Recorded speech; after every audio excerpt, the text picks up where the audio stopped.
आणि आता बातमी आहे सैफ अली खान संदर्भात। सैफ अली खानचा हल्ला करणारा आरोपी अखेर अटकेत आलेला आहे। मोहम्मद शरीफुल इस्लाम शहजाद असं या आरोपीचं नाव असल्याचं पोलिसांनी सांगितलंय।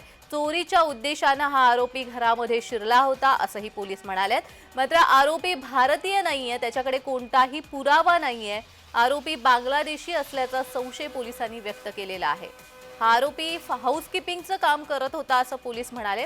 विजय दास या नावाने हा आरोपी राहत होता। आरोपीने त्याचं नाव बदलून सांगितलं होतं असं वक्तव्य पोलिसांकडून करण्यात आलेलं आहे। आरोपीला ठाण्यामधून अटक केली असून चौकशी सुरू असल्याचं पोलीस म्हणाले।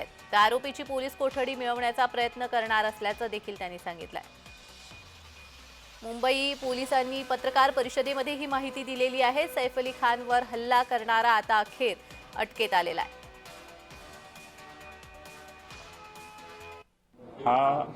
हा व्यक्ती अटक याला ज्यावेळेस आम्ही केली त्याच्याकडे जी विचारपूस केली त्या अनुषंगाने त्याची जी उत्तरं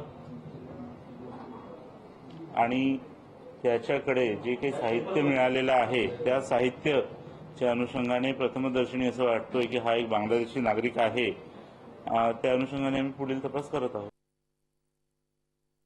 दिनांक 16/1/2025 रोजी बांद्रा पोलीस स्टेशनच्या हद्दीमध्ये अभिनेता श्री सैफ अली खान यांच्या घरी ज्या हल्ल्याचा आणि जबरी चोरीचा प्रकार झालेला आहे त्या अनुषंगाने एका आरोपीला अटक करण्यात आलेली आहे।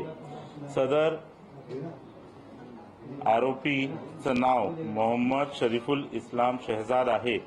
या आरोपीचं वय 30 वर्ष आहे। प्रथमदर्शनी हा आरोपी बांगलादेशी नागरिक असल्याचं निष्पन्न होत आहे।